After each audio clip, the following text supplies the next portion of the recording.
സങ്കീർത്തനം 28:5.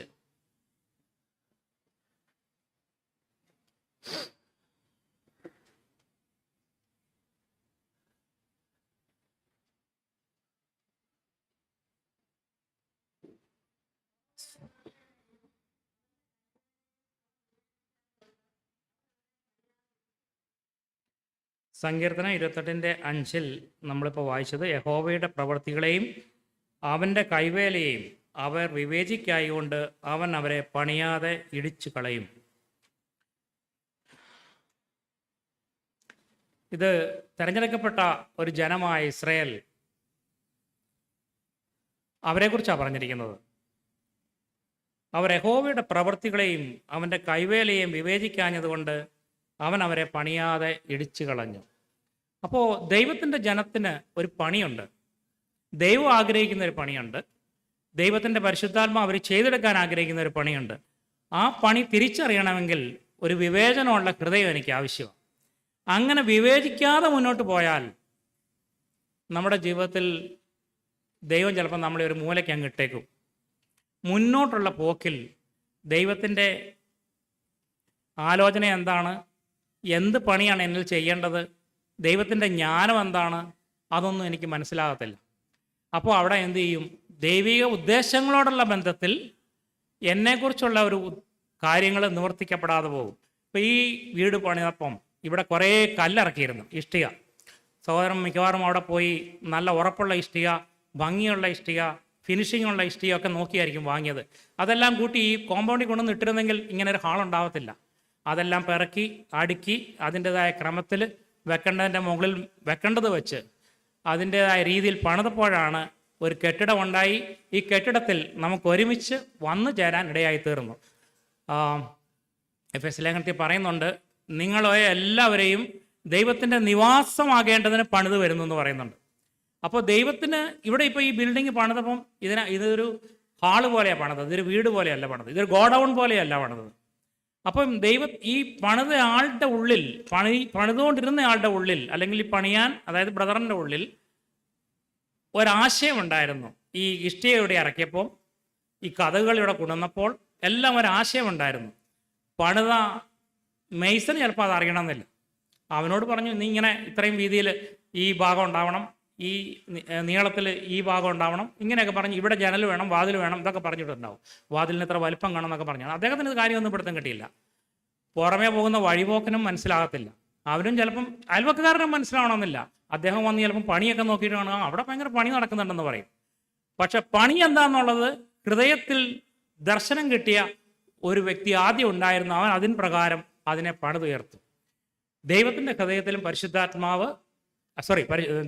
ദൈവത്തിൻ്റെ പരിശുദ്ധാത്മാവ് നമ്മുടെ ഹൃദയങ്ങളിൽ ദൈവത്തിന് നമ്മളെക്കുറിച്ച് പണിയാൻ ആഗ്രഹിക്കുന്ന, നമ്മളെ ഉപയോഗിച്ച് പണിയാൻ ആഗ്രഹിക്കുന്ന ഒരു പണിയുണ്ട്. നമ്മളൊക്കെ കല്ലുകളാണ്. പക്ഷേ ഈ കല്ലുകളൊക്കെ പ്രത്യേക രീതിയിൽ വച്ചാലേ ദൈവം ആഗ്രഹിക്കുന്ന രീതിയിൽ അത് വെളിപ്പെട്ട് വരത്തുള്ളൂ. ഈ കല്ലുകൾ വേറൊരു രീതിയിലായിരുന്നെങ്കിൽ ഒരുപക്ഷെ ഇത് ഒരു വീടിൻ്റെ രൂപമായിരിക്കാം, അല്ലെങ്കിൽ ചിലപ്പം വേറെ ഒരു നേരത്തെ പറഞ്ഞ പോലെ ഗോഡൗൺ, ഒരു പിന്നെ ജനലും വാതിലും ഒന്നും ഇല്ലെങ്കിൽ ഒരു ഗോഡൗൺ ആയിട്ട് മാറുമായിരുന്നു. അപ്പോൾ അതൊന്നും അല്ലാതെ ആ ഹൃദയത്തിലെ താല്പര്യത്തിനനുസരിച്ച് കല്ലുകൾ വെച്ചു. നമ്മളൊക്കെ ജീവനുള്ള കല്ലാണ്. നമുക്ക് നമ്മുടേതായിരിക്കുന്ന ഒരു ഇഷ്ടമുണ്ട്, ഒരു തിരഞ്ഞെടുപ്പുണ്ട്, നമ്മുടേതായിരിക്കുന്ന ടേസ്റ്റുകളുണ്ട്, നമ്മുടേതായിരിക്കുന്ന അണ്ടർസ്റ്റാൻഡിങ് ഉണ്ട്, നമ്മുടേതായിരിക്കുന്ന ഐഡിയാസ് ഉണ്ട്. ദൈവപുത്രനെ കുറിച്ചുള്ള പരിജ്ഞാനത്തിൽ തന്നെയും ഏകത്വം പ്രാപിക്കേണ്ടതിൻ്റെ ആവശ്യകതയുണ്ട്. ഇതൊക്കെ മിസ് ചെയ്ത് കഴിഞ്ഞാൽ ഒരു കല്ല് ഇങ്ങോട്ട് വെക്കുമ്പം വേറെ കല്ല് അങ്ങോട്ടായിരിക്കും. മൂലയ്ക്കൊക്കെ വരുമ്പോൾ ഇങ്ങനെ തിരിച്ചൊക്കെ വെക്കണം. അതിന് അത്രയും ഡിഗ്രി തിരിയാൻ എനിക്ക് മനസ്സില്ല എന്ന് പറയും. ഒരു കല്ലിൻ്റെ മുകളിൽ ഒരു കല്ല് വെക്കും. ഇപ്പോൾ ഈ ഭൂമിക്ക് അടിയിലുള്ള കല്ലാരും കാണുന്നില്ല. ചില കല്ലുകളെ യജമാനൻ ഉപയോഗിക്കാൻ ആഗ്രഹിക്കുന്നതിൻ്റെ അടിയിലായിരിക്കാനാ, അതാരും കാണപ്പെടാൻ ആഗ്രഹിക്കുന്നില്ല. അതിപ്പോൾ എന്താ അങ്ങനെ, എന്നെ ആരും കാണത്തില്ലല്ലോ, അതുകൊണ്ട് ആ കല്ല് പറയുക ഞാൻ മണ്ണിനടി പോകത്തില്ലെന്ന് പറഞ്ഞാൽ ദൈവം ആ കല്ലിനെക്കുറിച്ച് ഉദ്ദേശിക്കുന്ന പണിയിൽ അവിടെ കാണപ്പെടത്തില്ല. അതിനെ മാറ്റി ഒരു സ്ഥലത്തേക്ക് വെക്കുകയോ മൂലയ്ക്ക് വെക്കുകയൊക്കെ ചെയ്യണം. പണ്ട് കാലത്ത് ഞാൻ മേ ബി 22-21 വയസ്സിൽ ഞങ്ങൾക്കൊരു ലീഡർഷിപ്പ് ക്യാമ്പ് ഉണ്ടായിരുന്നു. ആ ക്യാമ്പിൽ ഇതിനു വേണ്ടി വിളിച്ചു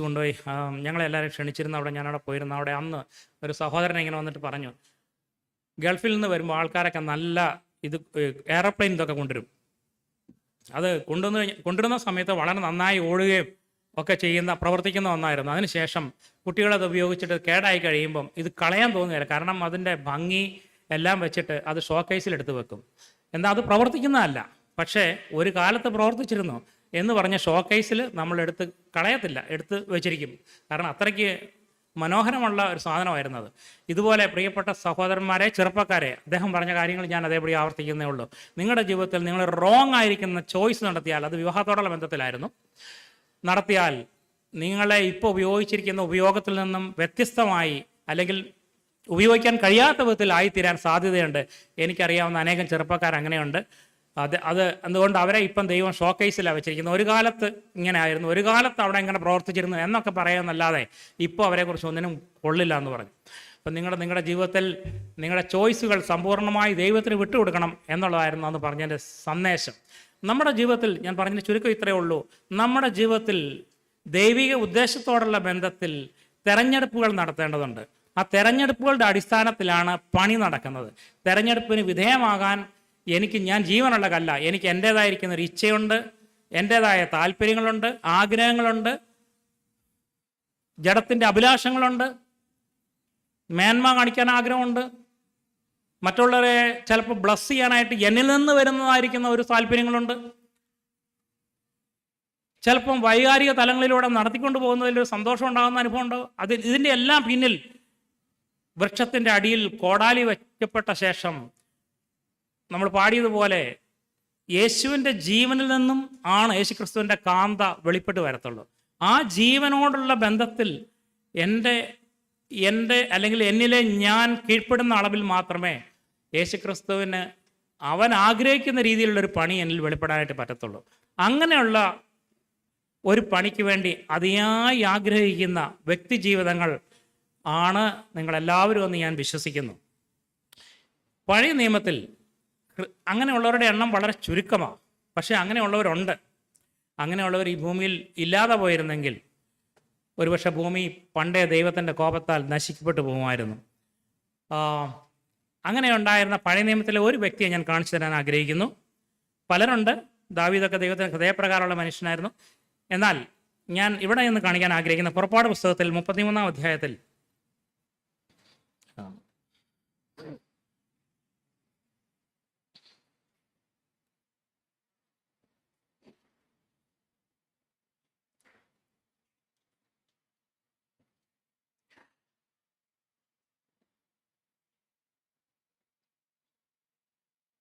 പതിമൂന്നാം വാക്യം.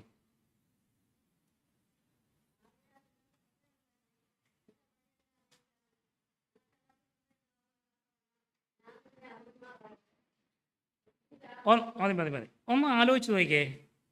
മോശ ഇതുവരെ ദൈവത്തെ അറിഞ്ഞില്ലയോ? നേതാവല്ലേ? ലീഡറല്ലേ? 6 ലക്ഷം ജനത്തെ അവിടുന്ന് കടത്തിക്കൊണ്ടുവന്നതല്ലേ? ദൈവത്തിൻ്റെ വീര്യപ്രവർത്തികൾ തൻ്റെ കൈകാൽ വെളിപ്പെട്ടതല്ലേ? 10 അത്ഭുതങ്ങൾ, 10 അല്ല, അതിൽ കൂടുതലുണ്ട്, അത്ഭുതങ്ങൾ വെളിപ്പെട്ടതല്ലേ? വഴി വ്യക്തമായിട്ട് അറിയാവുന്ന ഒരു മനുഷ്യനല്ലേ? കാരണം 40 വർഷം മരുഭൂമിയിൽ ആടിനെ തീറ്റി ആ സ്ഥലത്തോടെയൊക്കെ പോയതാ. പിന്നെ ഏത് വഴിയെക്കുറിച്ചാണ് ഈ പറയുന്നത്? പിന്നെ ഏത് തരത്തിലുള്ള ഒരു അറിവിനെക്കുറിച്ചാണ് ഇവിടെ പറയുന്നത്? ഞാൻ നിന്നെ അറിയുമാറാകട്ടെ. ഒരു നിലവിളിയാത്, ഹൃദയത്തിൻ്റെ ആഴത്തിൽ നിന്നുള്ള നിലവിളിയാത്. അത് എന്താ അവിടെ ഉദ്ദേശിക്കുന്നത്? ഈ ഇസ്രായേൽ ജനം ഇത്രയും പേരുണ്ടായിട്ട് ഒരാൾ പോലും ഇങ്ങനെ കരയുന്നില്ല.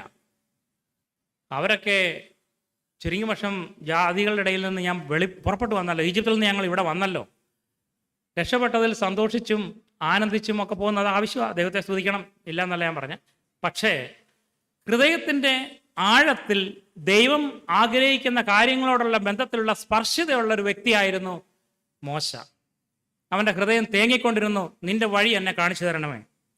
അപ്പോൾ അവൻ പറയുന്നത് ഇങ്ങനെയാണ്: ദൈവമേ, നിനക്കെന്നോട് കൃപയുണ്ടാകാൻ തക്കവണ്ണം ഞാൻ നിന്നെ അറിയുമാറാകട്ടെ. ഒരു കാര്യം മനസ്സിലായി, യഹോവ ആരാന്ന് മനസ്സിലായി, യഹോവയ്ക്ക് എത്ര ശക്തിയുണ്ടെന്ന് അവന് മനസ്സിലായി, അവൻ്റെ വീര്യഭുജം എത്രമാത്രം പവർഫുൾ ആണെന്ന് മനസ്സിലായി. കാരണം അത്രയും അത്ഭുതങ്ങൾ തൻ്റെ കൺമുമ്പിൽ തന്നെ കണ്ടു. പക്ഷേ ഇവിടെ പറയുകയാണ്, അങ്ങനെയുള്ള ഒരു അറിവല്ല എന്ത് ദൈവത്തിന് ചെയ്തു തരാൻ കഴിയും എന്ന് പറയുന്ന രീതിയിലുള്ള ഒരു അറിവല്ല എനിക്ക് എൻ്റെ ദൈവത്തെക്കുറിച്ച് അറിയേണ്ടത്. പിന്നെയോ അവൻ്റെ ഹൃദയത്തിൻ്റെ സ്പന്ദനങ്ങളെ എനിക്ക് തൊടണം, അറിയണം, അനുഭവിക്കണം, മനസ്സിലാക്കണം. അത്തരത്തിലുള്ളൊരു അറിവിലേക്ക് എന്നെ നീ നയിക്കണമേ.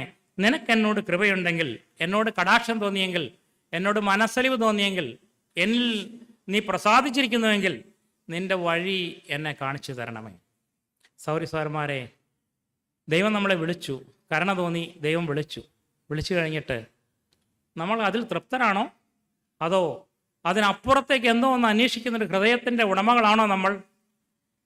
കർത്താവ്, നിനക്ക് എന്നോട് മനസ്സറിവ് തോന്നി, ഞാൻ സന്തോഷിക്കുന്നു, നന്ദി, സ്തോത്രം, പ്രൈസ് ദി ലോർഡ്. എന്നാൽ കർത്താവ്, ഇതിനപ്പുറത്തേക്ക് എന്തെങ്കിലും ഒന്ന് ഞാൻ അറിയേണ്ടതായിട്ടുണ്ടോ? എൻ്റെ കണ്ണിന് മറഞ്ഞിരിക്കുന്നൊരു കാര്യമുണ്ടോ? യേശു ഒരിക്കൽ യെരൂശലേമിനെ നോക്കി ദുഃഖിച്ച് കരഞ്ഞു. നിന്റെ സമാധാനത്തിനുള്ള വഴി നീയും അറിഞ്ഞിരുന്നെങ്കിൽ കൊള്ളാമായിരുന്നു, പക്ഷെ നിന്റെ കണ്ണിനത് മറവായിരിക്കുന്നു. നമ്മുടെ ജീവിതത്തിൽ കണ്ണിന് മറവായിട്ടുള്ള ദൈവിക ഉദ്ദേശങ്ങളുണ്ടോ? ഓക്കെ, അങ്ങനെ പ്രാർത്ഥിച്ച ശേഷം ദൈവം എന്ത് മറുപടി പറഞ്ഞു? 14-ാം വാക്യം, എൻ്റെ സാന്നിധ്യം നിന്നോടുകൂടെ പോരും, ഞാൻ നിനക്ക് സ്വസ്ഥത നൽകും എന്ന് അരുളി ചെയ്തു. എൻ്റെ സാന്നിധ്യം, നമ്മളെല്ലാവരും പറയും, കർത്താവേ നിൻ്റെ സാന്നിധ്യം എനിക്ക് തരണമേ എന്ന് നമ്മൾ പ്രാർത്ഥിക്കാറുണ്ട്. പക്ഷേ അതിൻ്റെ അടയാളം എന്താണ്? ചിലരൊക്കെ സാന്നിധ്യത്തെ അളക്കുന്നത് അവരുടെ പാട്ടിൽ വരുന്നതായിരിക്കുന്ന ഇമോഷണൽ എലിവേഷൻസ് നോക്കിയിട്ടാണ്, അല്ലെങ്കിൽ നല്ലൊരു പ്രസംഗത്തിൻ്റെ സ്ഫുടതയോ അല്ലെങ്കിൽ അതിൻ്റെ ഗാംഭീര്യമോ ശക്തിയോ നോക്കിയിട്ട് ദൈവസാന്നിധ്യം നമ്മുടെ മധ്യം ഉണ്ടായിരുന്നു എന്ന് ചിലപ്പോൾ പറയാറുണ്ട്. പക്ഷേ ഇവിടെ പറയുന്നത് എന്താണെന്നറിയാമോ? എൻ്റെ സാന്നിധ്യം നിന്നെ കൂടെ ഉള്ളപ്പോൾ ഒക്കെ നിൻ്റെ ഹൃദയം ഒരു ആന്തരിക സ്വസ്ഥതയിലായിരിക്കും. ഇളകി മറിഞ്ഞിരിക്കുന്ന കടൽ എപ്പോഴും ദുഷ്ടൻ്റെ മനസ്സ് ഇളകി മറിഞ്ഞ കടലിന് തുല്യം, അതിൽ നിന്ന് ചേറും ചെളിയും പുറത്തേക്ക് തള്ളിക്കൊണ്ടിരിക്കുന്നു. ഒരുപക്ഷെ നമ്മൾ പ്രാർത്ഥനയിൽ അത് തള്ളുകയായിരിക്കും, വീട്ടിൽ ചെല്ലുമ്പോഴായിരിക്കും, അല്ലെങ്കിൽ ജോലി സ്ഥലത്തായിരിക്കും, അല്ലെങ്കിൽ നാം നമ്മെ തനിയെ വിടുമ്പോൾ, തനിയെ ശേഷിച്ചിരിക്കുമ്പോൾ നമ്മിൽ നിന്ന് പുറപ്പെട്ടു വരുന്നത് എന്താണ്? ഇവിടെ പറയുകയാണ്, ദൈവസാന്നിധ്യം നിന്നോടുകൂടെ ഉണ്ടെങ്കിൽ നിൻ്റെ ജീവിതത്തിൽ ഇൻക്രീസിങ് ആയിരിക്കുന്ന ഒരു സ്വസ്ഥത നിന്നെ ഭരിച്ചുകൊണ്ടിരിക്കും. അപ്പം അവൻ പറഞ്ഞു, കർത്താവെ, അങ്ങനെയുള്ളൊരു സ്വസ്ഥത എൻ്റെ കൂടെ ഇല്ലെങ്കിൽ എൻ്റെ ഒരു വഴിയിൽ എന്നെ മുന്നോട്ട് വിടരുത്. എൻ്റെ പോക്കിന് നീ ഒരു തടസ്സമിടണമേ, എൻ്റെ ഓട്ടങ്ങൾക്ക് കടിഞ്ഞാടിടണമേ, എൻ്റെ താല്പര്യങ്ങൾക്ക് നീ ഒരു വിഘാതമിടണമേ. കാരണം ഞാൻ അന്വേഷിക്കുന്നത് ഈ ആന്തരിക സ്വസ്ഥതയാണ്. സർട്ടിഫിക്കറ്റ്സ് അല്ല, അപ്രൂവൽ അല്ല, എന്നെ തന്നെ പ്രസാദിക്കലും അല്ല, മനുഷ്യരുടെ അംഗീകാരവുമല്ല, മറിച്ച് ഈ ആന്തരിക സ്വസ്ഥതയിൽ നിന്നോടൊപ്പം വസിക്കാൻ ഞാൻ ആഗ്രഹിക്കുന്നു. അത് കഴിഞ്ഞ് പിന്നെ പറയുകയാണ്, 16-ാം വാക്യം, എന്നോടും നിന്റെ ജനത്തോടും കൃപയുള്ളത് ഏതിനാൽ ഞാൻ അറിയും, നീ ഞങ്ങളോടുകൂടെ പോരുന്നതിനാലല്ലയോ. നമുക്കറിയാം, സ്വസ്ഥതയുള്ളിടത്തെ ദൈവം വസിക്കുകയുള്ളൂ, അല്ലെങ്കിൽ ദൈവത്തിൻ്റെ ഹൃദയാലോചനകൾ വെളിപ്പെടുകയുള്ളൂ, ദൈവത്തിൻ്റെ ജ്ഞാനവും വെളിപ്പെടുകയുള്ളൂ. പൈതൽ വളർന്നു, ജ്ഞാനത്തിലും കൃപയിലും മുതിർന്നു വന്നു. യേശുവിനെക്കുറിച്ച് എഴുതിയിരിക്കുന്നതാണ്, ജ്ഞാനത്തിൽ വളർന്നു വന്നു. ജ്ഞാനം എന്നൊക്കെ പറയുമ്പോൾ നമ്മൾ ഉദ്ദേശിക്കുന്ന പോലെയുള്ള ബുദ്ധിയിലുള്ള ജ്ഞാനമല്ല, അത് ദൈവികമായ ഒരു കാര്യത്തിന്മേൽ ദൈവികമായ രീതിയിൽ അതിനെ അപ്രോച്ച് ചെയ്യുകയും തൽഫലമായി ഉണ്ടാകുന്ന സ്വസ്ഥതയെക്കുറിച്ചാണ് അവിടെ ഉദ്ദേശിക്കുന്നത്. ദൈവത്തിൻ്റെ ജ്ഞാനത്തിൽ നമ്മൾ നടക്കുമ്പോൾ നമ്മൾ അതിൻ്റെ റിസൾട്ടായിട്ട് നമ്മൾ സ്വസ്ഥതയിൽ വരും. വേണമെങ്കിൽ ഇങ്ങനെ അതിനെ ഡിഫൈൻ ചെയ്യാം, ഒരു പ്രശ്നത്തിന് മുമ്പിൽ ദൈവത്തിൻ്റെ ജ്ഞാനത്തിൽ ഞാൻ ഓപ്പറേറ്റ് ചെയ്യുമ്പോൾ തൽഫലമായിട്ട് അത് പീസ്ഫുള്ളായിട്ട് എൻഡ് ചെയ്യും. So rest can be define as like this. ദൈവം തന്ന ആലോചന പ്രകാരം ഒരു കാര്യത്തെ ഞാൻ അഭിമുഖീകരിക്കുകയും കൈകാര്യം ചെയ്യുകയും ചെയ്യുമ്പോൾ അതിൻ്റെ റിസൾട്ടായിട്ട് കലക്കമല്ല, സമാധാനമായിരിക്കും ഉണ്ടാവുക. അങ്ങനെ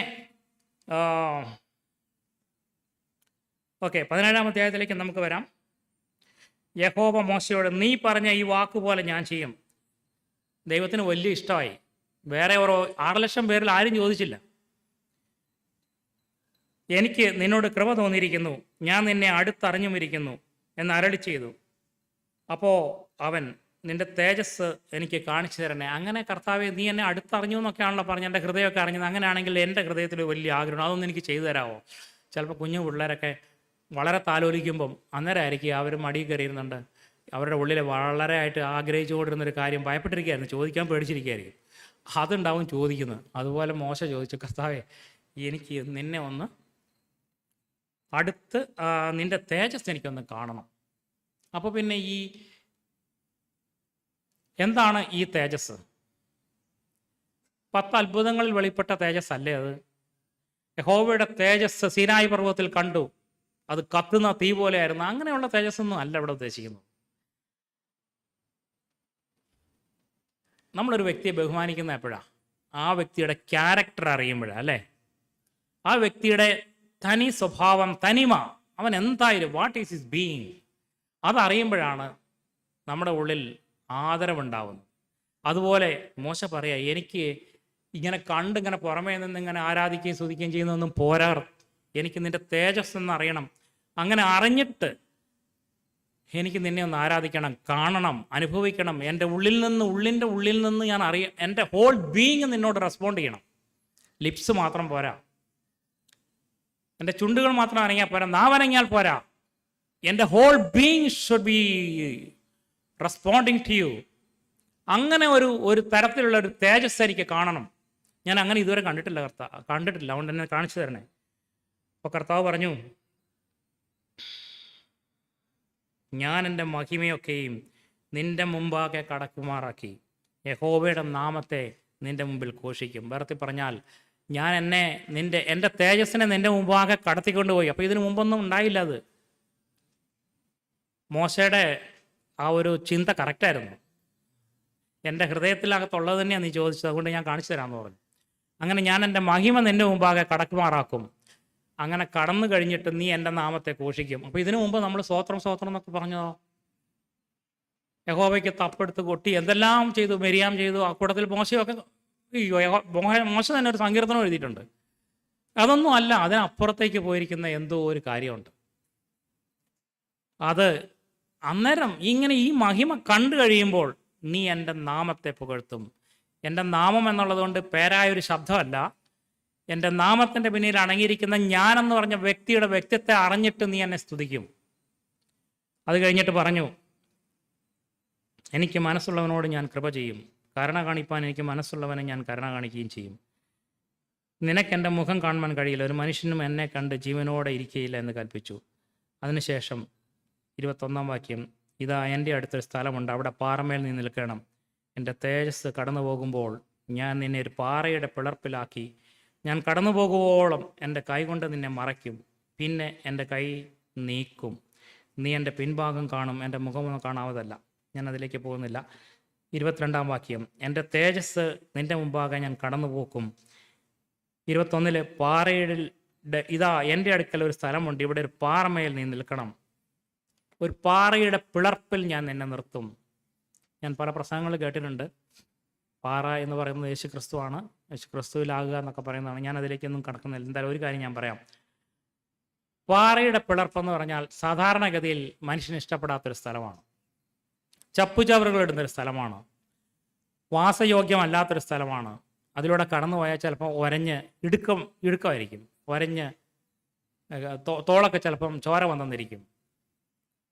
അവിടെയാണ് ഇത് കാണുകയുള്ളൂ, ഈ തേജസ് കാണുകയുള്ളൂ. എപ്പോഴും എല്ലാം സുഖമായിരിക്കുകയും തൊടുന്നതെല്ലാം പൊന്നാകുകയും പ്രാർത്ഥിച്ച ഉടനെ തന്നെ സൗഖ്യമാകുകയും ഒക്കെ ചെയ്യുന്ന അതിൻ്റെ നടുവിലല്ലത്. ഇതല്പം വ്യത്യസ്തമാണ്. ഇവിടെ എനിക്കൊരു സ്ഥലമുണ്ട്, ഞാൻ ഇപ്രകാരം ദൈവത്തെ അന്വേഷിക്കുകയും താല്പര്യപ്പെടുകയും ആഗ്രഹിക്കുകയും കരയുകയും നിലവിളിക്കുകയും ദാഹിക്കുകയും ചെയ്യുന്ന വ്യക്തികൾക്ക് വേണ്ടി ഞാൻ ഒരുക്കിയൊരു സ്ഥലമുണ്ട്, അവിടേക്ക് ഞാൻ നിന്നെ ആക്കും. ആ പിളർപ്പിൽ വെച്ചിട്ട് നീ എന്നെ കാണും, അവിടെ നീ വ്യത്യസ്തനാവും. കാരണം എന്നെ കണ്ടിട്ട് ആരും പിന്നെ ജീവിച്ചിട്ടില്ല. അവിടെ വെച്ച് നീ വ്യത്യസ്തനായി തീരും. ഇതുവരെ ഉണ്ടായിരുന്ന മോശ അല്ലത്. അത് കഴിഞ്ഞിട്ട് പാറയുടെ പിളർപ്പ് യേശുവും പറഞ്ഞു, പാളയത്തിൻ്റെ പുറത്ത് പോയിട്ട് കഷ്ടം അനുഭവിച്ചു. പാളയത്തിൻ്റെ അകത്തുള്ള കഷ്ടത്തെക്കാളും വലുതാണ് പാളയത്തിൻ്റെ പുറത്തുള്ളൊരു കഷ്ടം. പാളയത്തിൻ്റെ അകത്ത് ചിലപ്പോൾ വലിയ കഷ്ടവും കണ്ടെന്നും വരികയില്ല. പാളയത്തിൻ്റെ പുറത്ത് ഒരു നിന്ദയുടെ ആവരണത്തിൽ പൊതിഞ്ഞ്, നമുക്കറിയാം പാറയുടെ പളർപ്പിൽ ആരെങ്കിലും ഉണ്ടെങ്കിൽ മിക്കവാറും അത് ധർമ്മക്കാരനായിരിക്കും, അല്ലെങ്കിൽ വീടില്ലാത്ത ഏതെങ്കിലും ഒരുത്തനായിരിക്കും. എന്തായാലും അവിടെ ഇരിക്കുന്നവരാരും മൈൻഡ് ചെയ്യാറുമില്ല. അങ്ങനെയുള്ള ഒരു സ്ഥലം വെച്ചിട്ടാണ്, അങ്ങനെ ഒരു സ്ഥലം എനിക്കുണ്ട്. അത് ലോകത്താൽ ത്യജിക്കപ്പെട്ടതും ആത്മീയ മൂല്യങ്ങളെ തിരിച്ചറിയാൻ കഴിയാത്ത ആത്മീയർക്കും മനസ്സിലാകാത്തതുമായൊരു സ്ഥലമാണ്. അവിടെ വച്ച് ഞാൻ എൻ്റെ ചില രഹസ്യങ്ങളെ നിനക്ക് കാണിച്ചു തരാം. അങ്ങനെ ഈ കാര്യങ്ങളൊക്കെ കാണിച്ചു കൊടുത്ത ശേഷം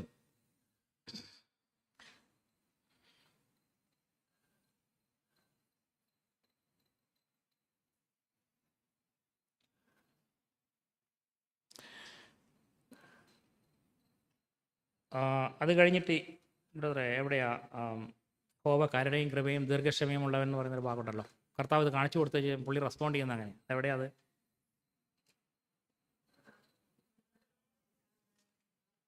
ഇപ്പം 6 യെസ്, കറക്റ്റ്. ഓക്കെ. അങ്ങനെ ദൈവം അവനെ തൻ്റെ തേജസ് കാണിച്ചു കൊടുത്തു കഴിഞ്ഞപ്പം മോശ എന്നാ പറഞ്ഞേ? ഉയ്യോ, ഭയങ്കര ദൈവം, ഈ ഭൂമിയെല്ലാം സൃഷ്ടിച്ച ദൈവം, കടലെല്ലാം ഇങ്ങനെ ഒരു കൈ കൊണ്ടെങ്കിൽ പിടിക്കുന്ന ദൈവം, പൊടിയെല്ലാം കൂടെ എടുത്തിട്ട് ഒരു നാഴിയിൽ കൊള്ളിക്കുന്ന ദൈവം, അങ്ങനെയൊന്നും അല്ല പറഞ്ഞത്. എന്തോ ഇതുവരെയും കാണാത്ത ചില കാര്യങ്ങളൊക്കെ ഈ മോശ മനസ്സിലാക്കി. അവൻ പറഞ്ഞു, അല്ലെങ്കിൽ അവൻ ആത്മാവിൽ പറഞ്ഞ കാര്യം, ദേഹോവയായ ദൈവം കരുണയും കൃപയും ദീർഘക്ഷമയും മഹാദയും വിശ്വസ്തതയുമുള്ള ദൈവം, 1000 ദയകാലിക്കുന്നവൻ, അകൃത്യവും അതിക്രമവും പാപവും ക്ഷമിക്കുന്നവൻ. ഞാൻ അതിലേക്ക് പോകുന്നില്ല, പറഞ്ഞ ചുരുക്കം ഇത്രയേ ഉള്ളൂ. ദൈവം തൻ്റെ സ്വഭാവത്തിൻ്റെ അതുവരെയും വെളിപ്പെടാത്ത, അല്ലെ ഇസ്രായേൽ ജനത്തോട് കരുണ കാണിച്ചിട്ട് ദൈവം കൊണ്ട്, അതൊക്കെ ശരിയാണ്. പക്ഷെ ഇതുവരെയും മനസ്സിലാകാത്ത ഡിഗ്രിയിലുള്ള ഒരു റെവലേഷൻ മോശയ്ക്ക് കിട്ടി. അത് മോശയ്ക്ക് കിട്ടിയത് കൊണ്ടായിരിക്കാം, എൻ്റെ ഭാവനയാണ്, മോശയോട് പറഞ്ഞു, നീ കലഹജലത്തിൻ്റെ അടുക്കൽ വച്ച് എന്നെ പരീക്ഷിച്ചതുകൊണ്ട് ഞാൻ നിന്നെ വാഗ്ദത്തദേശത്തേക്ക് കടക്കാൻ അനുവദിക്കില്ല. നീ കുന്നെ നിന്ന് കണ്ടോ. ഞാൻ വിചാരിക്കാറുണ്ട്, ഞാനാണെങ്കിൽ ദൈവത്തോട് തർക്കിച്ചേനെ. ഇതുവരെ ഇത്രയും കഷ്ടപ്പെട്ട് എല്ലാം വിട്ട് ഈ മരുഭൂമിയിലൂടെ നടന്ന് അലഞ്ഞ് എൻ്റെ ജീവൻ പോലും പണയം വെച്ച് ഫറവോൻ്റെ മുമ്പിൽ നിന്ന് നിനക്ക് വേണ്ടി നിൻ്റെ ജനത്തിന് വേണ്ടിയിട്ടും പക്ഷപാതം ചെയ്ത് അവരെ പുറപ്പെടുവിച്ച് അവരുടെ നിന്നയും പരിഹാസവും പരാതിയും കേട്ട ശേഷം ഇവിടം വരെ എൻ്റെ കയ്യാൽ ഇത്രയും അത്ഭുതങ്ങളെല്ലാം ചെയ്ത് ഞാൻ നിനക്ക് എത്ര സഹായം ചെയ്തു. ഈ വഴിയിലൂടെ ഇവരെ നടത്തിക്കൊണ്ടുവന്ന് ഈ വക്കത്തെത്തിയപ്പോഴത്തേക്ക് എന്നോട് പറയുക, അത് വേണേൽ കണ്ടോ, നീ അങ്ങോട്ട് കിടക്കണ്ട. അപ്പോൾ ഇവരെക്കാളൊക്കെ ഞാൻ മോശമാണെന്നാണോ നീ പറയുന്നത്? മോശയ്ക്ക് ഒരു ആർഗ്യുമെൻറ്റും ഇല്ല. മോശ was a man entirely available for the will of God. തൻ്റെ ദൈവത്തിൻ്റെ ഹിതത്തിന് വേണ്ടി സമ്പൂർണ്ണമായിട്ടും ഏൽപ്പിക്കപ്പെട്ട വ്യക്തിയായി അവൻ മാറി. ദൈവത്തിൻ്റെ ക്യാരക്ടർ കണ്ടു കഴിഞ്ഞപ്പോൾ ഈ കൃപയും കരുണയും ദീർഘക്ഷമയുള്ള ദൈവത്തിനെ സേവിക്കാൻ എൻ്റേതായിരിക്കുന്ന ഒന്നും ദൈവത്തിന് വേണ്ട, എന്നെയാ വേണ്ട എന്നൊരു തിരിച്ചറിവിലേക്ക് മോശ വന്നു. അങ്ങനെ മോശയോട് പറഞ്ഞപ്പോൾ മോശ അതിനൊന്നും മറുപടി പറഞ്ഞില്ല. ഇവിടെ വച്ച് ഞാൻ മരിച്ചടക്കപ്പെടുന്നെങ്കിൽ അതാണ് നിൻ്റെ ഹിതമെങ്കിൽ അതിന് ഞാനിതാ സമർപ്പിക്കുന്നു എന്ന് പറഞ്ഞു. നമ്മുടെ ജീവിതത്തിലും പ്രിയ സഹോദരി സഹോദരന്മാരെ, ദൈവം ആഗ്രഹിക്കുന്ന അളവിൽ ദൈവത്തെ അറിയാനും ദൈവത്തിൻ്റെ കൂടെ നടക്കാനും ദൈവത്തെ പ്രസാദിപ്പിക്കാനും എന്നിൽ നിന്നുള്ള സകല അംശത്തെയും നീക്കിക്കളയാനും ആഗ്രഹിക്കുന്നെങ്കിൽ ദൈവത്തിൻ്റെ ഹൃദയത്തിന് വലിയ സന്തോഷമായിരിക്കും. ദൈവം അനേകമായിരം ജനങ്ങളെ സൃഷ്ടിച്ചെങ്കിലും എല്ലാവരുടെ ഹൃദയവും കപടവും സൂത്രവും കൊണ്ടങ്ങ് നിറഞ്ഞിരിക്കുകയാണ്. ഈവൻ ദൈവത്തെ പോലും കളിപ്പിക്കാൻ വെമ്പൽ കൊള്ളുന്ന ഒരു വ്യാജഭാവത്തിൽ കൂടെയാണ് നമ്മളെല്ലാം രക്ഷിക്കപ്പെട്ട ഉടനെ ഒന്നും അതങ്ങ് മാറുകയില്ല, അത് ആരംഭിക്കുന്നേ ഉള്ളൂ. ആ ശുദ്ധീകരണത്തിൻ്റെ പ്രക്രിയ ആരംഭിച്ചിട്ടേ ഉള്ളൂ. ദിനം പ്രതി നമ്മളെ തന്നെ കാണുകയും ഏൽപ്പിച്ചു കൊടുക്കുകയും ചെയ്യുന്ന അളവിൽ മാത്രമേ ദൈവത്തിന് ഈ പണി പൂർത്തീകരിക്കാൻ പറ്റുള്ളൂ. അതുകൊണ്ടാണ് നമ്മൾ സങ്കീർത്തനത്തിൽ വായിച്ചത്, അവൻ്റെ കരവേലയെയും എന്ന് വെച്ചാൽ, ആ കരവേല എന്ന് പറഞ്ഞാൽ ഈ നക്ഷത്രങ്ങളുടെ എണ്ണവും അതൊന്നും അല്ല കേട്ടോ. സമുദ്രത്തിൻ്റെ വലിപ്പവും അതിൻ്റെ ആഴവും അതൊക്കെ ഒരു വശത്തോടെ ഉണ്ട്. പക്ഷേ തൻ്റെ മക്കൾ അങ്ങനെയൊന്നും അറിയണമെന്നല്ല ആഗ്രഹം. അയൽവക്കത്തെ കൊച്ച് എൻ്റെ അപ്പൻ നല്ലവനാണെന്ന് അറിയുന്നതും എൻ്റെ വീട്ടിൽ ജനിച്ചു വന്ന എൻ്റെ കുഞ്ഞ് എന്നെ നല്ലവനെന്ന് അറിയുന്നതും തമ്മിൽ വ്യത്യാസമുണ്ട്. അവരൊരു പക്ഷേ ആശുപത്രിയിലെങ്ങാനും പോകാൻ നേരത്തെ എൻ്റെ വണ്ടിയിൽ അവനെ കൊണ്ടുപോയി കാണും, അപ്പുറത്തെ വീടിൻ്റെ ആ കൊച്ചിനെ കൊണ്ടുപോയി കാണും, അല്ലെങ്കിൽ ചിലപ്പം പല ധനസഹായം ആവശ്യമുള്ളപ്പോൾ കൊടുത്തു കാണും, അല്ലെങ്കിൽ ഒരു ദിവസം ഞാൻ ആശുപത്രിയിൽ പോയി ചിലപ്പോൾ രാത്രി മുഴുവൻ അവിടെ ഇരുന്നിരിക്കും കാഷ്വാലിറ്റിയിൽ. അങ്ങനെയുള്ള കുറച്ച് ഇൻസിഡൻസ് ആയിരിക്കും. പക്ഷെ ഒരു മകൻ വീട്ടിലിരുന്ന് അപ്പനെയോ അമ്മയോ അറിയുക എന്ന് പറയുന്ന വചനത്തിൽ അത് ഇടയ്ക്കിടയ്ക്ക് ഇങ്ങനെ കൊടുത്ത കുറച്ച് പൈസയുടെ കാര്യമോ പനി വന്നപ്പം ഇരുന്നോ അല്ല, അതിനപ്പുറത്തേക്കുള്ള വലിയ വലിയ വലിയ കാര്യങ്ങളുണ്ട്. അതിനോട് പ്രതികരിക്കുന്ന ഒരു മകനോ മകളോ ഉണ്ടെങ്കിൽ അപ്പൻ്റെ ഹൃദയത്തിൽ എന്നെക്കുറിച്ചുള്ള താല്പര്യം എന്താണെന്ന് അറിഞ്ഞിട്ട് അതിനോട് പ്രതികരിക്കുകയും ചെയ്യും. അപ്പോൾ അതുകൊണ്ടാണ് പറഞ്ഞത് തൻ്റെ കരവേലയെ വിവേചിക്കണം. അങ്ങനെ വിവേചിച്ചില്ലെങ്കിൽ ദൈവിക ഉദ്ദേശത്തോടുള്ള ബന്ധത്തിൽ എന്നെ പണിയാൻ കഴിയാതെ വണ്ണം ദൈവം എന്നെ മാറ്റിവെക്കും. ഒരു ഇഷ്ടിക ഒട്ടും ചിലപ്പോൾ കാണാമല്ലേ, കല്ലുവെട്ടുകാർ കല്ല് അപ്പുറത്തും ഇപ്പുറത്തും ഒക്കെ ഇങ്ങനെ അടിച്ചു കഴിഞ്ഞിട്ട് ഒരടി അടിച്ചു ഒരു ഭാഗം പൊട്ടുന്നില്ല, ഇപ്പുറത്തൊന്നും അടിച്ചു നോക്കി അതും പൊട്ടുന്നില്ല, ഇങ്ങനെ നോക്കി അതും പൊട്ടുന്നില്ല, എന്നാൽ പോട്ടെ ഇങ്ങനെയും കൊള്ളിക്കാമെന്ന് നോക്കിയപ്പോൾ അതും കൊള്ളുന്നില്ല. അവസാനം എടുത്താൽ മൂലയിലേക്ക് അങ്ങ് ഇടും. പറമ്പിൽ നമുക്കറിയാമല്ലോ, പണിത് തീർന്ന വീട്ടിൻ്റെയൊക്കെ സൈഡിലൊക്കെ ചില കല്ലുകളൊക്കെ അവിടെ കിടക്കുന്നത് കാണും, പിന്നെ അതെടുത്ത് കളയുക. ആ കല്ലിന് കാരണം ഇതാ. അപ്പൊ കരവേലയെ ദൈവം ചെയ്യാൻ ആഗ്രഹിക്കുന്ന ദൈവത്തിൻ്റെ ഉളിയുടെ മൂവ്മെന്റ്, അടിച്ചത് എന്തിനാന്ന് ഇസ്രായേലിനെ കുറിച്ച് പറയുമ്പോൾ ഞാൻ അവരെ അടിച്ചു, പക്ഷെ അവരെങ്കിലേക്ക് തിരിഞ്ഞില്ല. അതുപോലെ ഒരു ഒരു ഒരു വിവേചിക്കുന്ന, കാണുന്ന കണ്ണും കേൾക്കുന്ന ചെവിയും ഗ്രഹിക്കുന്ന ഹൃദയവും കർത്താവെ തരണമേ. അത് നമ്മൾ നിലവിളിച്ചുകൊണ്ടിരിക്കണം. അങ്ങനെയെങ്കിൽ മാത്രമേ ഈ തലമുറയിലുള്ള ദൈവിക ഉദ്ദേശത്തെ പൂർത്തീകരിക്കാൻ നമുക്ക് കഴിയുകയുള്ളൂ. ഓക്കെ, ഞാനിനി ഒരു എഫേസ്യ ലേഖനത്തിലേക്കൊന്ന് വരട്ടെ. അതും കൂടെ പറഞ്ഞ് ഞാൻ എൻ്റെ വാക്കുകളെ ചുരുക്കാം. എനിക്ക് ഏറ്റവും ഇഷ്ടമുള്ള ഒരു ലേഖനമാണ് എഫേസ്യ ലേഖനം. കാരണം ദൈവത്തിൻ്റെ പ്ലാനുകളുടെയും പദ്ധതികളുടെയും കുറെ വ്യക്തതയാർന്ന അനാവരണം അതിൽ നമുക്ക് കാണാൻ കഴിയും. അതെൻ്റെ ഹൃദയത്തെ പലപ്പോഴും വെല്ലുവിളിച്ചിട്ടുണ്ട്, ഇപ്പോഴും വെല്ലുവിളിക്കുന്നുണ്ട്. അതിലെ ഒരു വാക്യം, കാരണം ഇത് എല്ലാം പറഞ്ഞു തീർക്കാൻ പ്രയാസമുണ്ട്, എങ്കിലും അതിലെ ഒരു വാക്യം നിങ്ങൾ എന്നോടൊപ്പം ചേരണം കേട്ടോ, അല്ലെങ്കിൽ അതൊന്ന് ഞാൻ ഒന്നാമത്തെ ആദ്യം വരെ വായിക്കുക. ദൈവേഷ്ടത്താൽ ക്രിസ്തുയേശുവിൻ്റെ അപ്പോസ്തലനായ പൗലോസ് എഫെസസിലുള്ള വിശുദ്ധന്മാരും ക്രിസ്തുയേശുവിൽ വിശ്വാസികളുമായവർക്ക്, അതായത് ശരിക്കും രക്ഷിക്കപ്പെട്ടവരാണ് വിശുദ്ധന്മാരും വിശ്വാസികളുമാർക്ക് എഴുതുന്നത്, നമ്മുടെ പിതാവായ ദൈവത്തിന് കൃപയും സമാധാനവും വർദ്ധിക്കട്ടെ. സ്വർഗത്തിലെ സകല ആത്മീയ അനുഗ്രഹത്താലും നമ്മെ ക്രിസ്തുവിൽ അനുചരിക്കുന്ന നമ്മുടെ കർത്താവായ യേശു ക്രിസ്തുവിൻ്റെ ദൈവവും പിതാവുമായവൻ വാഴ്ത്തപ്പെട്ടവൻ. സ്വർഗത്തിലെ സകല ആത്മീയ അനുഗ്രഹത്താലും. അതൊന്ന് വെക്കണേ. നമ്മൾ പലപ്പോഴും ഭൗതിക അനുഗ്രഹങ്ങളിലേക്കാണ് ചിന്ത പോകുന്നത്. അത് കഴിഞ്ഞിട്ട് നാം തൻ്റെ സന്നിധിയിൽ നിഷ്കളനും വിശുദ്ധരും ആകേണ്ടതിന് അവൻ ലോകസ്ഥാപനത്തിന് മുമ്പേ നമ്മെ അവനിൽ തിരഞ്ഞെടുക്കുകയും തിരുഹിതത്തിൻ്റെ പ്രസാദപ്രകാരം യേശുക്രിസ്തു മുഖാന്തരം നമ്മെ ദത്തെടുക്കേണ്ടതിന് അവൻ്റെ പ്രിയനായവനിൽ നമുക്ക് സൗജന്യമായി നൽകിയ തൻ്റെ കൃപാമഹത്വത്തിൻ്റെ പുകഴ്ചയ്ക്കായി സ്നേഹത്തിൽ നമ്മെ മുൻനിയമിക്കുകയും ചെയ്തിരിക്കുന്നു. എന്തിനു വേണ്ടിയിട്ടാണ് നമ്മെ മുൻനിയമിച്ചിരിക്കുന്നത്? തൻ്റെ കൃപയുടെ മഹത്വത്തിനായിട്ട്, അല്ലെങ്കിൽ തൻ്റെ ക്രിസ്തുയേശുവിലൂടെ നമുക്ക് നൽകപ്പെട്ട സകല സാധ്യതകളുടെയും പുകഴ്ചയ്ക്കായിട്ട്. സകല സാധ്യതകളും നമ്മുടെ ജീവിതത്തിൽ അത് പ്രയോജനപ്പെടുത്തിയിട്ട് ദൈവത്തെ മഹത്വപ്പെടുത്തുന്നവനായി തീരാനായിട്ട് വിളിച്ചിരിക്കുന്നു.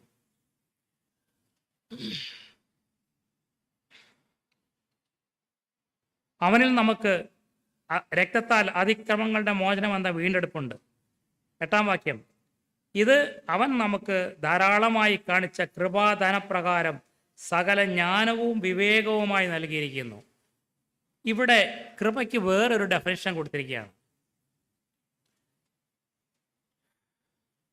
കൃപ അർഹിക്കപ്പെടാത്തതായിരിക്കുന്ന ഒരു വലിയ ദാനം എന്ന അർത്ഥത്തിലാണ് നമ്മൾ മൊത്തത്തിൽ കേട്ടിട്ടുള്ളത്. പിന്നെ കേട്ടിട്ടുള്ളൊരു നിർവചനം തക്ക സമയത്ത് കൃപ ലഭിക്കുക, അതായത് നമുക്ക് ശക്തി തരുന്നതായിരിക്കുന്ന ഒരു കാര്യമാണ്. കർത്താവ് യേശു ക്രിസ്തുവിൻ്റെ കൃപ രക്ഷിക്കപ്പെട്ടവരോട് പറയുകയാണ്, കൂടെ ഇരിക്കട്ടെ. ഇവിടെ പറയുകയാണ് നിങ്ങൾക്ക് ഈ കൃപ ഇപ്പം എഫേസ്യരിലുള്ള വിശ്വാസികളോട് പറയാം, നിങ്ങൾക്ക് ഈ കൃപ ഇപ്പം സകല ജ്ഞാനവും വിവേകവുമായി നൽകപ്പെട്ടിരിക്കുന്നു. ലിവിങ് ബൈബിൾ അതിനെ ട്രാൻസ്ലേറ്റ് ചെയ്തിരിക്കുന്നത്, ദൈവത്തിൻ്റെ നിങ്ങളെ വിളിച്ചതിൻ്റെ പിന്നിലുള്ള ഉദ്ദേശത്തെ തിരിച്ചറിയാൻ തക്കവണ്ണം ഉള്ള ഉൾക്കാഴ്ചയും വിവേകവും അണ്ടർസ്റ്റാൻഡിങ്ങുമായിട്ട് നൽകിയിരിക്കുന്നു. നമ്മൾ ആ രീതിയിൽ കൃപയെ ദർശിച്ചിട്ടുണ്ടോ? ആ രീതിയിലുള്ള കൃപ നമ്മുടെ ജീവിതത്തിൽ നമ്മൾ അനുഭവിക്കുന്നുണ്ടോ? അതോ ഞാൻ ഇന്ന് ഒരു കാര്യം നടക്കണമായിരുന്നു, അപ്പോൾ ഓഫീസിൽ ചെന്നപ്പോഴത്തേക്കും പെട്ടെന്ന് തന്നെ എൻ്റെ മാനേജർ എന്നെ അങ്ങ് വിളിച്ചു, എന്താണെന്ന് ചോദിച്ചാൽ ഞാൻ കാര്യം പറഞ്ഞത് അന്ന് ഇന്ന് ദൈവത്തിൻ്റെ കൃപ വളരെ എന്നോട് ഉണ്ടായിരുന്നു. അങ്ങനെയാണോ നമ്മൾ പറയുന്നത്? അത് ദൈവത്തിൻ്റെ കൃപ തന്നെ അല്ലാന്ന് ഞാൻ പറയുന്നില്ല. പക്ഷേ ദൈവിക ഉദ്ദേശങ്ങളോടുള്ള ബന്ധത്തിൽ ദൈവത്തിൻ്റെ ഹൃദയത്തിൽ ചെരിഷ് ചെയ്യുന്ന, അല്ലെങ്കിൽ താലോലിച്ച് ആഗ്രഹിച്ച് തൻ്റെ പുത്രനെ ഈ ഭൂമിയിലേക്ക് മരിക്കാൻ വേണ്ടി ഏൽപ്പിച്ച് തരാൻ തക്കവണ്ണം ദൈവത്തെ പ്രേരിപ്പിച്ച ദൈവത്തിൻ്റെ ഉദ്ദേശത്തോടുള്ള ബന്ധത്തിൽ, ആ നിർണയങ്ങളോടുള്ള ബന്ധത്തിൽ അത് ഗ്രഹിക്കാനായിട്ടുള്ളൊരു കൃപ എനിക്ക് കിട്ടിയിട്ടുണ്ടോ? അത് സകല ജ്ഞാനവും വിവേകവുമായി നൽകിയിരിക്കുന്നു എന്ന് വെച്ചാൽ അതെന്നെ ആന്ന് ഗ്രഹിക്കാനുള്ള ഒരു തിരിച്ചറിവ് എനിക്ക് തന്നെ. നമ്മൾ സാധാരണ അവനൊരു ബോധവും ഇല്ല എന്ന് പറയും. എന്ന് വെച്ചാൽ എൻ്റെ അർത്ഥം അവന് തിരിച്ചറിവില്ല. കാര്യങ്ങളോട് വന്നപ്പോൾ ഒരു തിരിച്ചറിവില്ല. എന്തിനാണ് വില കൊടുക്കേണ്ടത്, എന്തിനാണ് വില കുറച്ച് കാണേണ്ടത്, എന്തിനെയാണ് ദൈവം പ്രയോറിറ്റി കൊടുക്കുന്നത്, മുൻഗണന കൊടുക്കുന്നത്, ഇങ്ങനെ കാര്യങ്ങളൊന്നും എനിക്ക് ജീവിതത്തിൽ തിരിച്ചറിയാൻ പറ്റുന്നില്ല. പക്ഷേ ഇവിടെ പറഞ്ഞതോ, എഫേസിലെ വിശ്വാസികളെ നിങ്ങൾ വളരെ മുൻപന്തിയിലായിരിക്കുന്നു, നിങ്ങൾ വളരെ വളരെ ദൈവത്തിൻ്റെ വഴികളിൽ മുന്നോട്ട് പോകുന്നവരാണ്. അതുകൊണ്ട് ഞാൻ സന്തോഷിക്കുന്നു. കാരണം നിങ്ങളുടെ മേലുള്ള ദൈവകൃപ ദൈവിക ഉദ്ദേശങ്ങളുടെ കലവറകളെ വെളിപ്പെടുത്തുന്നതും തിരിച്ചറിയുന്നതും മനസ്സിലാക്കുന്നതും അതിനായിട്ട് തന്നെ താഴ്ത്തി കൊടുക്കുവാൻ തക്കവണ്ണം ഏൽപ്പിച്ചു കൊടുക്കുന്നതുമായിരിക്കുന്ന ഒന്നായി തീർന്നിരിക്കുന്നു. എന്നിട്ട് ആ കൃപയെക്കുറിച്ച് പറയുകയാണ്, സകല ജ്ഞാനവും വിവേകവുമായി തന്നു, അതിൽ അവനിൽ താൻ മുൻനിർണയിച്ച തൻ്റെ പ്രസാദത്തിന് തക്കവണ്ണം തൻ്റെ ഹിതത്തിൻ്റെ മർമ്മം നമ്മോട് അറിയിച്ചു. ഇവിടെ പറയുന്നുണ്ട് മർമ്മം എന്നുള്ളൊരു വാക്കാണ് പറഞ്ഞത്. അപ്പോൾ എന്താ മർമ്മം എന്നുള്ള വാക്കിൻ്റെ അർത്ഥം? മനസ്സിലാക്കാൻ വിഷമമുള്ളൊരു കാര്യം, തിരിച്ചറിയാൻ വിഷമമുള്ളൊരു കാര്യം. ആരെങ്കിലും സഹായിച്ചെങ്കിൽ മാത്രമേ എനിക്കറിയാൻ അത് മനസ്സിലാവുള്ളൂ. ഒരു മൂടുപടം, അതൊരു മൂടി വച്ചിരിക്കുക, അതെല്ലാവർക്കും ഒന്നും കിട്ടത്തില്ല, അതൊരു രഹസ്യമാണ്. ആ രഹസ്യം തിരിച്ചറിയാനായിട്ട് നിങ്ങൾക്ക് പറ്റിയിരിക്കുന്നു. പരിശുദ്ധാത്മാവ് മറ നീക്കി കാണിച്ചു തന്നെങ്കിൽ അത് കാണത്തുള്ളൂ.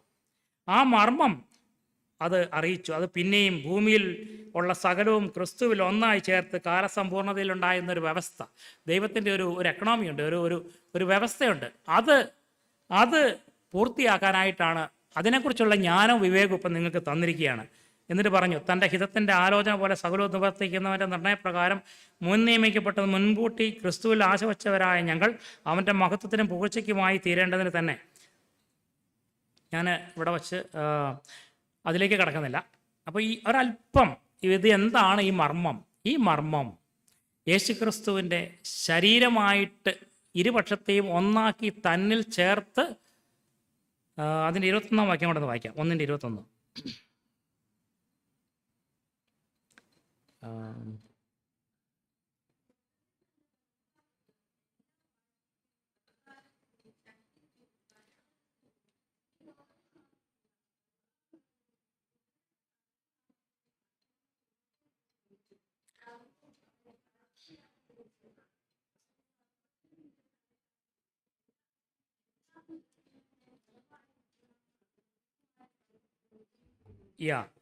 യേശുക്രിസ്തുവിനെ അതിന് പൗലോസ് എന്നിട്ട് ഇവർക്ക് വേണ്ടി പ്രാർത്ഥിക്കാൻ പറയുന്നുണ്ട്. ഇത്രയും അഡ്വാൻസ്ഡ് ആയിരിക്കുന്ന അല്ലെങ്കിൽ പുരോഗതിയുള്ള വളർച്ചയുള്ള ഒരു സഭയോട് പറയുകയാണ്. 17-ാം അധ്യായത്തിൽ 17-ാം വാക്യത്തിൽ പിതാവ് നിങ്ങൾക്ക് തന്നെക്കുറിച്ചുള്ള പരിജ്ഞാനത്തിൽ, ഇപ്പം നിങ്ങൾക്ക് കിട്ടിയിരിക്കുന്ന ദൈവപരിജ്ഞാനത്തിൽ അല്ലെങ്കിൽ വേദപരിജ്ഞാനത്തിൽ നിങ്ങൾക്ക് വെളിപ്പാടിൻ്റെയും ജ്ഞാനത്തിൻ്റെയും ആത്മാവിനെ തന്ന് ഹൃദയദൃഷ്ടി പ്രകാശിപ്പിച്ച് നിങ്ങളുടെ വിളിയാനുള്ള ദൈവത്തിൻ്റെ ഹൃദയത്തിലെ ആശ തിരിച്ചറിഞ്ഞ് വിശുദ്ധന്മാരിലുള്ള അവൻ്റെ മഹിമാധനം, അങ്ങനെ പോകുന്നത് വഴി നിങ്ങൾക്ക് കിട്ടാൻ പോകുന്ന സമ്പത്തിൻ്റെ ആഴം, അതിൻ്റെ മഹത്വം, അതിനെക്കുറിച്ചുള്ള തിരിച്ചറിവ് ഒക്കെ നിങ്ങൾക്ക് കിട്ടണമെന്ന് ആഗ്രഹിച്ചു. എന്നിട്ട് പറഞ്ഞു, ക്രിസ്തുവിലാണിത് സകലവുമായിരിക്കുന്നത്. അതുകൊണ്ട് യേശു ക്രിസ്തുവിനെ സകലവും നിറയ്ക്കുന്നവൻ്റെ നിറവായിരിക്കുന്ന അവൻ്റെ ശരീരമായിരിക്കുന്ന സഭയ്ക്ക് കൊടുത്തിരിക്കുന്നു. അപ്പോൾ നമ്മൾ വിചാരിക്കുന്ന രണ്ടർത്ഥത്തിലുണ്ട് സഭയെന്ന് പറയുന്ന ഒരു കൂട്ടം, ആ വേർഡിൻ്റെ അക്ഷരീയാർത്ഥം. രണ്ട്, കർത്താവായ യേശു ക്രിസ്തുവിൻ്റെ മണവാട്ടി അല്ലെങ്കിൽ ക്രിസ്തു തലയും മറ്റ് അവയവങ്ങളെല്ലാം മറ്റ് വിശ്വാസികളൊക്കെയും അവയവങ്ങളായി ചേർന്ന് തലയോട് ഏകീഭവിച്ച് ദൈവത്തിനേക്കുള്ള പരിജ്ഞാനത്തിൻ്റെ ശ്രേഷ്ഠതയിൽ വളരുകയും തലയുടെ ആഗ്രഹത്തിന് സമ്പൂർണ്ണമായി കീഴ്പ്പെടുകയും ചെയ്യുന്നൊരവസ്ഥ. ഇപ്പം ഞാനൊരു എക്സാമ്പിൾ സാറിന് പറയാറുണ്ട്. ഇപ്പോൾ എന്നെ ഇവിടെ വെട്ടിമുറിച്ച് കയ്യും കാലും ഒക്കെ ആയിട്ട് മാറ്റി വെച്ചിരിക്കുകയെന്ന് വിചാരിച്ചു. അപ്പം നിങ്ങളിവിടെ വന്നു കഴിഞ്ഞാൽ, അല്ലെങ്കിൽ നമ്മുടെ സുജസഭാഷൻ വേറെ ആരോടും വന്ന് ചോദിക്കുക ജൈവനോടുണ്ടെന്ന് വെച്ചാൽ നിങ്ങൾ എന്ത് പറയും? ജൈവനില്ല, ജൈവൻ്റെ കയ്യും കാലും മൂക്കും എല്ലാം ഇവിടെ ഉണ്ടെന്ന് പറയും. പിന്നെ ജൈവൻ എവിടെ പോയി? എവിടെയാ? അപ്പോൾ എടുത്ത് നിങ്ങൾ ചോദിക്കാമെന്ന് വിചാരിക്കുക. കണ്ണിവിടെ ഉണ്ടോ? ഉണ്ട്. മൂക്കുണ്ടോ? മൂക്കുണ്ട്. ചെവിയോ? അതുകൊണ്ട്. കാലുമുണ്ട്. ഹൃദയമുണ്ട്. എല്ലാം ഉണ്ട്. പിന്നെ നിങ്ങൾ എന്താ ഈ പറയണേ? ഇവിടെ ജൈവൻ ഇല്ലെന്ന് പറഞ്ഞാൽ എന്താ ഈ പറയുക? അപ്പോൾ ഇല്ല സഹോദര, അത് അങ്ങനെയാത്. അപ്പോൾ പിന്നെ എന്താ? അത് പറഞ്ഞാൽ ശരി തന്നെയാണ് അല്ലേ? ആണ്. അപ്പം ഞാൻ എപ്പോഴാണ് വെളിപ്പെടുന്നതെന്ന് ചോദിച്ചാൽ, എൻ്റെ കയ്യും കണ്ണും മൂക്കും കാലും ഒക്കെ അതിൻ്റേതായ സ്ഥാനത്ത് വന്നു കഴിഞ്ഞ് ഞാനൊരു എക്സ്പ്രഷൻ കൊടുക്കുമ്പോഴാണ് ഞാൻ വെളിവാകുന്നത്. വിശ്വാസികളെ കൂട്ടിവരുത്തിയ ശേഷം ദൈവം ഓരോരുത്തർ അവയവങ്ങൾക്കും അതിൻ്റേതായിരിക്കുന്ന സ്ഥാനവും അതിൻ്റെ ഓപ്പറേഷണൽ ലിമിറ്റും. ഇപ്പം കാലിലെ വിരൽ കൈയുടെ ഇവിടെ വന്നിരുന്ന് കഴിഞ്ഞാൽ ശരിയാവുമോ? ശരിയാവത്തില്ല. അപ്പം കാലിലെ വിരൽ പറയുക, എന്നെ അങ്ങനെ അവിടെ ആക്കാൻ വേണ്ടി വിളിക്കണ്ട, കാരണം എപ്പോഴും ഈ മണ്ണുമായിട്ട് ഞാനിങ്ങനെ മുട്ടി നടക്കണം, അതെനിക്കിഷ്ടമില്ല. പക്ഷേ അത് പിതാവിൻ്റെ ഇഷ്ടം അതാണെങ്കിൽ അത് ചെയ്യാൻ തയ്യാറായിരിക്കുന്ന വേറെ ഒരു അവയവത്തെ ആ ഒരു വിരലവിടെ കൊണ്ട് വെച്ച് ജയ്മാൻ എന്ന് പറഞ്ഞ വ്യക്തിയെ ഈ പ്രദേശത്ത് വെളിപ്പെടുത്തും. ഇപ്പോൾ ദൈവത്തിൻ്റെ ഉദ്ദേശം ഈ ഭൂമിയിൽ തൻ്റെ ഹിതത്തിൻ്റെ പൂർണ്ണത മുഴുവനും തൻ്റെ നിറവ് മുഴുവനും തൻ്റെ സഭയിൽ. അതുകൊണ്ട് സഭ ഇന്ന് യേശു ക്രിസ്തു ഇവിടെ ഇല്ല, അവൻ ഉയർന്നേറ്റ് പോയി. അവന് പകരമായിട്ട് നിൽക്കുന്ന അവൻ്റെ സഭ ഈ മർമ്മങ്ങളുടെ കലവറയായി തീരണം, ഈ രഹസ്യങ്ങളുടെ കലവറയായി തീരണം. കൂടി വരുന്ന വിശ്വാസികൾ അതിൻ്റേതായിരിക്കുന്ന ദൈവീകമായിരിക്കുന്ന ആ ഒരു ജ്ഞാനത്തിന് കീഴ്പ്പെട്ട്, ദൈവത്തിൻ്റെ പണിക്ക് കീഴ്പ്പെട്ട്, തങ്ങളുടെ ജീവിതത്തെ വിവേചിച്ചേൽപ്പിച്ചു കൊടുത്ത് ദൈവത്തിനൊരു എക്സ്പ്രഷനായിട്ട് തീരാൻ, ദൈവത്തിനൊരു വെളിപ്പെടാനായിട്ട്, ദൈവം നമ്മളിലൂടെ വെളിപ്പെടാനായിട്ട്, അതിനു വേണ്ടിയിട്ടാണ് ദൈവം നമ്മളെക്കുറിച്ച് ആഗ്രഹിക്കുന്നത്. അതുകൊണ്ട് പ്രിയ സഹോദരീസഹോദരന്മാരെ, നമ്മുടെ ദൈവം നമ്മളെല്ലാവരെയും വിളിച്ചു. പക്ഷേ നമ്മുടെ ഓട്ടം ഇടയ്ക്ക് വെച്ച് നിർത്തരുത്, നമ്മുടെ ദൃഷ്ടി കുറഞ്ഞു പോകരുത്, കാഴ്ച മങ്ങിപ്പോകരുത്, നമുക്ക് ക്ഷീണം വരിക്കരുത്. മറിച്ച് നമ്മുടെ ഹൃദയസ്റ്റി മേൽക്കുമേൽ പ്രകാശിച്ചിട്ട് ദൈവത്തിൻ്റെ ഹൃദയത്തിൻ്റെ താല്പര്യങ്ങൾ എന്തെന്ന് മനസ്സിലാക്കിയ മോശയെ പോലെ അന്വേഷിച്ച് അറിഞ്ഞ് കീഴ്പ്പെട്ട് അതിലുള്ള നമ്മളെ പാടിയ പാട്ടിനകത്ത് പറയുന്നുണ്ട്, ശ്രേഷ്ഠം ഈ സ്വസ്ഥതയും ഉറപ്പും. അത് കാരണം ഭയങ്കര മഹൽ സ്വാതന്ത്ര്യമാണത്. നമുക്ക് ഭയങ്കര ഫ്രീഡം ആയിരിക്കും, നമ്മൾ അൺഅഫക്റ്റഡ് ആയിരിക്കും. ഒരാൾ നമ്മൾ മിണ്ടിയില്ലെങ്കിലും കുഴപ്പമില്ല, താത്തിയാലും കുഴപ്പമില്ല, പൊക്കിയാലും കുഴപ്പമില്ല, നാളെ എന്നോട് പാട്ട് പാടണ്ടെന്ന് പറഞ്ഞാലും കുഴപ്പമില്ല, വചനം പറഞ്ഞെന്ന് പറയാനും കുഴപ്പമില്ല. ഇതൊന്നും എന്നെ ബാധിക്കാൻ പോകുന്നില്ല. കാരണം കർത്താവ് പണിയുന്ന ഒരു ശരീരത്തിൽ അതിലകത്തെ ഒരു ചെറിയ ഏതവയവമായിട്ടിരിക്കാൻ ആഗ്രഹിക്കുന്നോ അവിടെ ഞാൻ ഇരിക്കുക. അതിലേക്ക് പോകാൻ ഒരു ജ്ഞാനം നമുക്ക് ആവശ്യമാണ്. അതിലൂടെ വരുമ്പോൾ കൂടിയിട്ട കുറേ കല്ലുകൾ ഒരിക്കലും ഒരു ഭവനത്തെ എക്സ്പ്രസ് ചെയ്യാത്തതുപോലെ തന്നെ നമ്മൾ വെറും വിശ്വാസികളായിട്ട് മാത്രം കൂടി വന്നു പോയി കഴിഞ്ഞാൽ ദൈവത്തിൻ്റെ കാര്യപരിപാടിയോടുള്ള ബന്ധത്തിൽ ഈ ദേശത്തിന് നൽകാനുള്ള സന്ദേശം കൊടുക്കാൻ കഴിയപ്പെടാതെ പോകും. ഞാൻ സന്ദേശം എന്ന് പറയുമ്പോൾ യേശു പാപികൾക്ക് വേണ്ടി മരിച്ചു എന്നുള്ള അതല്ല ഞാൻ ഉദ്ദേശിച്ചത്. ദൈവത്തിൻ്റെ അനാദികാലം മുതൽ മറഞ്ഞു കിടന്ന മർമ്മത്തിൻ്റെ അനാവരണം വെളിപ്പെടാൻ കഴിയാതെ പോകും. ദൈവം ഇന്ന് അങ്ങനെയുള്ള കൂട്ടങ്ങളെ അന്വേഷിക്കുന്നുണ്ട്. ഈ അവസാന കാലഘട്ടത്തിൽ ദൈവത്തിൻ്റെ റെവലേഷൻ പ്രോഗ്രസീവാണ്. ആദ്യകാലങ്ങളിൽ തൊട്ടന്നിങ്ങനെ ഓരോന്നോരോന്നായി വന്നു. ലാസ്റ്റ് എൻഡിൽ ദൈവം വരുമ്പോഴേക്കും തൻ്റെ കാന്തയായി തന്നെ പൂർണ്ണമായി അനുസരിക്കുന്ന, തനിക്ക് വേണ്ടി കാത്തിരിക്കുന്ന, കൊതിക്കുന്ന, ബാക്കിയെല്ലാം ഉപേക്ഷിച്ച് കളഞ്ഞ, ഏതും നടന്നോട്ടെ, മോശയെ പോലെ അങ്ങോട്ട് വരണ്ടെങ്കിൽ വരണ്ട, ഓക്കെ ദാറ്റ്സ് ഫൈൻ എന്ന് പറഞ്ഞ് പൂർണ്ണമായി സമർപ്പിച്ചു കൊടുക്കുന്ന ജീവിതങ്ങൾക്ക് വേണ്ടി കാത്തിരിക്കുന്നു. അവരെ ചേർക്കാനായിട്ട് കർത്താവ് യേശു ക്രിസ്തു വേഗം വരുന്നു. നമ്മെ എല്ലാവരെയും ദൈവം അതിനായി സഹായിക്കട്ടെ. തന്ന സമയത്തിനായി വയ്ക്കോട്ടെ നന്ദി പറഞ്ഞുകൊണ്ട് ഞാൻ എൻ്റെ വാക്കുകൾ ചുരുക്കുന്നു.